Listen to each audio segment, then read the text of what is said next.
নমস্কার বন্ধুরা, উত্তরাখণ্ড ভ্রমণের দ্বিতীয় পর্ব নিয়ে আমি অমৃতেন্দ্র আপনাদের অমৃত ভারতে স্বাগত জানাই। এর আগের পর্বে আপনারা হরিদ্বার থেকে কেদারনাথ যাওয়া, বিরাট হিমালয়ের কোলে তীর্থভূমি মন্দিরের শহর কেদারনাথ এবং ত্রিযুগী নারায়ণ দেখেছেন। কেদারনাথ থেকে 14 কিলোমিটার উতরাই নেমে একই দিনে আমরা গৌরীকুণ্ড থেকে আমাদের গাড়িতে করে ত্রিযুগী নারায়ণ গেছিলাম। কিছুক্ষণ ত্রিযুগী নারায়ণে কাটিয়ে সেদিনই আমরা সোনপ্রয়াগ, সীতাপুর, গুপ্তকাশী, উকিমঠ হয়ে প্রায় 80 কিলোমিটার রাস্তা আমাদের বুক করা গাড়িতে করে চোপতায় চলে আসি। সময় লেগেছিল প্রায় 4 ঘন্টা। অন্ধকার হয়ে যাওয়ায় সুন্দর এই পথটার ভিডিও আমি করতে পারিনি। চোপতায় নীলকণ্ঠ হোটেলে আমাদের ঘর আগের থেকেই বুক করা ছিল। রাতটা সেখানেই কাটাই। আর এখন পরের দিন সকালে আমরা চলেছি তুঙ্গনাথ মন্দিরের পথে। এখান থেকে দিগন্ত বিস্তৃত তুষার গিরিশ্রেণীর যে অপরূপ দৃশ্য দেখা যায়, কাছাকাছি আর কোথাও তেমন পাওয়া যায় না। চোপতার থেকে তুঙ্গনাথ যাওয়ার পথটি খুবই সুন্দর। কেদারের যাত্রাপথে যে মানুষের ভিড় দেখেছিলাম, এখানে তা নেই। নেই ঘোড়া আর মানুষের ঠেলাঠেলি। সুন্দর পরিষ্কার রাস্তা, কিছুটা জঙ্গল, তবে ভয়ের কোনো কারণ নেই। বন্যজন্তুর অত্যাচার নেই। সুনির্দিষ্ট পথে পথ ভোলারও আশঙ্কা নেই। শান্ত শীতল বড় বড় গাছের ছায়া, আর কিছুটা ওপরে ওঠার পরেই সামনেই দেখি অনেকখানি সমতল ভূমি, সবুজ ঘাসে ঢাকা। কাছেই বড় বড় গাছ, সবুজ ডালপালা, স্নিগ্ধ শান্ত মনোরম পরিবেশ। অনেকক্ষণ চড়াই ওঠার পর এই জায়গা দেখে মনে হয় এখানেই কয়েকদিন কাটিয়ে যাই।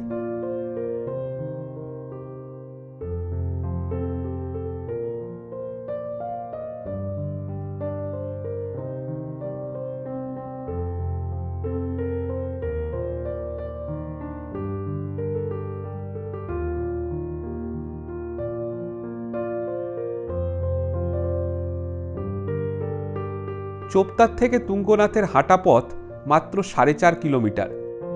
8,556 ফুট উচ্চতার চোপতাকে অনেকে উত্তরাখণ্ডের মিনি সুইজারল্যান্ড বলেন, কারণ এই সবুজ বুগিয়াল অর্থাৎ পাহাড়ের মাঠ, পাহাড়ের ঢাল বেয়ে নেমে যাওয়া বিস্তীর্ণ এক সবুজ তৃণভূমি।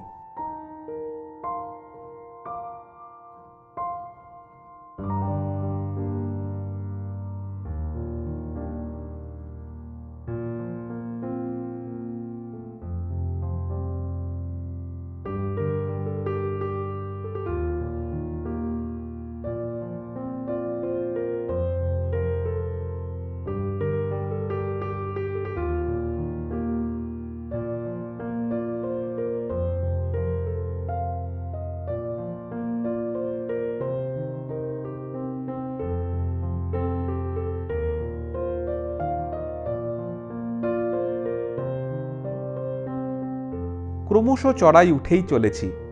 মনে হচ্ছে যেন স্বর্গের রাস্তা। এই পথ চলে গেছে তুঙ্গনাথেরও উপরে, এই পাহাড়ের চূড়োয় চন্দ্রশিলা পর্যন্ত। আমরা চন্দ্রশিলা নয়, আমরা যাব তুঙ্গনাথ মন্দির পর্যন্ত। তুঙ্গনাথ উত্তরাখণ্ড রাজ্যের রুদ্রপ্রয়াগ জেলায় অবস্থিত পৃথিবীর সর্বোচ্চ শিব মন্দির আর পঞ্চকেদারের অন্যতম। দেবাদিদেব মহাদেবের পঞ্চকেদার অর্থাৎ কেদারনাথ, মদমহেশ্বর, কল্পেশ্বর, রুদ্রনাথ আর তুঙ্গনাথ। এই হল তুঙ্গনাথ। এর উচ্চতা 12,073 ফুট। পঞ্চকেদার নিয়ে একটা জনশ্রুতি আছে। মহাভারতে কুরুক্ষেত্রের যুদ্ধের পর পাণ্ডবরা যখন পাপের আগুনে পুড়ছেন, তখন তারা ঠিক করেন যে ভাতৃহত্যার পাপ মোচন করতে তারা শিবের পুজো করবেন। সেই ইচ্ছায় শিবের সন্ধানে তারা বারাণসীতে গিয়ে হাজির হন। কিন্তু মহাদেব এই পাপীদের হাতে ধরা দিতে রাজি হলেন না। তাই তিনি একটি ষাঁড়ের রূপ ধারণ করলেন আর হিমালয় পর্বতমালার উত্তরাখণ্ডের গুপ্তকাশীতে চলে গেলেন। পাণ্ডবরাও তাকে নানা জায়গায় খুঁজতে খুঁজতে উত্তরাখণ্ডে এসে হাজির হলেন। আর এদিকে শিবও এ পাহাড় ও পাহাড়ে পালিয়ে পালিয়ে বেড়াতে লাগলেন। তখন পিছনে পিছনে ধাওয়া করলেন পাণ্ডবরা। যেখানে যেখানে পাণ্ডবরা ষাঁড়রূপী শিবকে দেখেও ধরতে পারেননি, মানে কোথাও লেজ ধরেছেন, কোথাও শিং ধরেছেন, কিন্তু শিব তবু পিছলে পালিয়ে গিয়েছেন, সেই স্থানগুলি পঞ্চকেদার নামে পরিচিত। তুঙ্গনাথকে তৃতীয় কেদার বলা হয়। এখানে পাণ্ডবরা শিবের বাহু অর্থাৎ হাত দেখেছিলেন।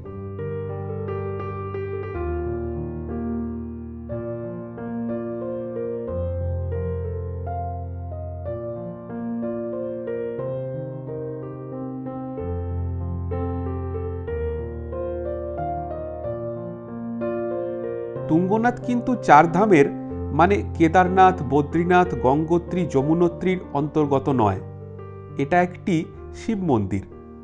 চোপতা, উখিমঠ, শারিগ্রাম, গোপেশ্বর সহ আশপাশের বেশ কয়েক জায়গার বাসিন্দাদের কাছে তুঙ্গনাথ পুণ্যভূমি এবং গাড়োয়াল ভ্রমণের এক অন্যতম তীর্থস্থান।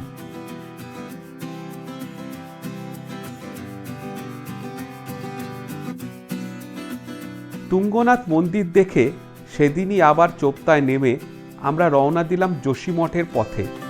চোপতার থেকে গোপেশ্বর, পিপলকোটি হয়ে যোশীমঠ প্রায় 100 কিলোমিটার রাস্তা, সময় লাগে প্রায় 4 ঘন্টা।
আমরা দুপুরে লাঞ্চ সেরে 1টা নাগাদ চোপতার নীলকণ্ঠ হোটেল ছেড়ে রওনা দিয়েছিলাম, আর যোশীমঠ যখন পৌঁছালাম তখন সন্ধে 6টা।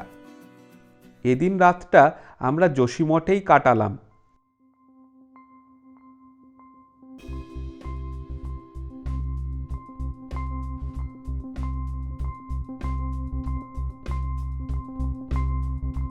যোশীমঠকে অনেকে জ্যোতির্মঠও বলে থাকেন। উত্তরাখণ্ড রাজ্যের চামোলি জেলায় 6150 ফিট উচ্চতায় এই যোশীমঠ অবস্থিত। চারধাম যাত্রার অন্যতম বদ্রীনাথের পথ গেছে এই যোশীমঠ থেকেই।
যোশীমঠ থেকে এখন আমরা চলেছি আউলি ঘুরতে। যদিও মে মাসের এই সময়টা আউলি যাওয়ার জন্য আদর্শ নয়, তাও আজকের দিনটা হোটেলে না কাটিয়ে আউলি ঘুরে আসাই মনস্থির করলাম। প্রায় 11 কিলোমিটার রাস্তা, পুরোটাই গাড়িতেই গেলাম।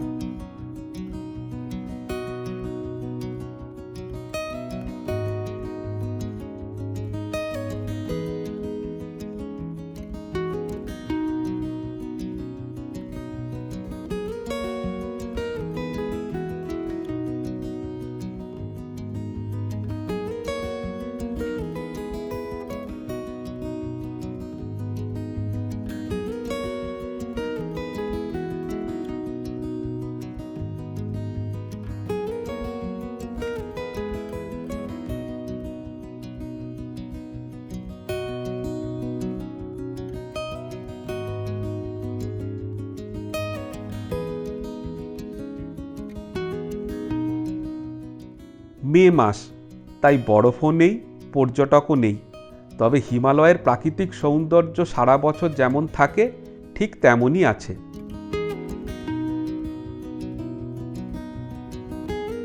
হিমালয়ের 9200 ফিট উচ্চতায় আউলি উত্তরাখণ্ড রাজ্যের চামোলি জেলায় অবস্থিত।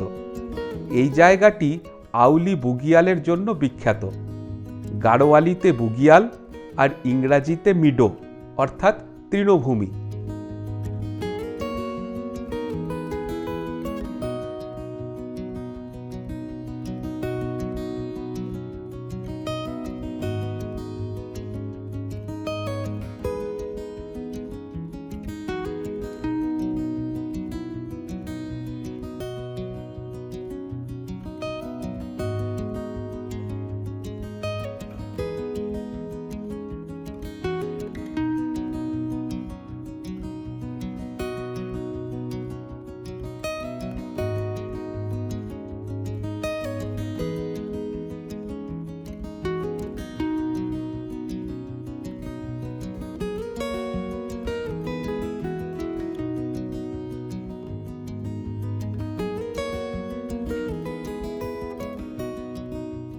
জুন থেকে অক্টোবরে এখানে ফুলে ঢেকে যায় আর শীতকাল ঢাকে বরফে।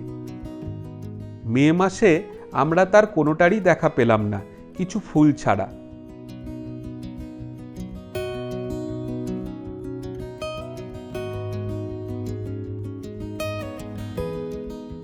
ওক জঙ্গলের মধ্যে একটা ফাঁকা তৃণভূমি। এই অঞ্চলটা ভারতের অন্যতম স্কি ডেস্টিনেশন। শীতে বহু অ্যাডভেঞ্চার প্রিয় পর্যটক এখানে বরফ দেখতে আর স্কি করতে আসে। উত্তরপ্রদেশ ভেঙে উত্তরাখণ্ড রাজ্য হওয়ার পর এই জায়গা পর্যটন মানচিত্রে এক অন্যতম গন্তব্য হিসেবে পরিচিতি পাচ্ছে। হিমালয়ের বিভিন্ন শৃঙ্গের প্যানোরামিক ভিউ আর শান্ত পরিবেশ, যদিও অসময়, তাও আমাদের ভালোই লেগেছিল।